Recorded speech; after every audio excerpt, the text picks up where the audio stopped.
नमस्कार दोस्तों, मैं हूँ आरव कुमार। आज हमारे घर पे बनने वाली है चिकन करी। चलो हम चलते हैं, देखते हैं कैसे बनेगी चिकन करी। वीडियो अच्छी लगी तो लाइक करें और हमारे चैनल को सब्सक्राइब करें।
ये हमारी चिकन तैयार है, हम इसको टेस्ट करके देखते हैं।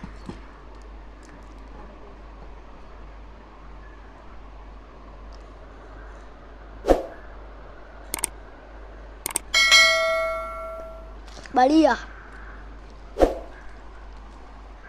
टेस्टी।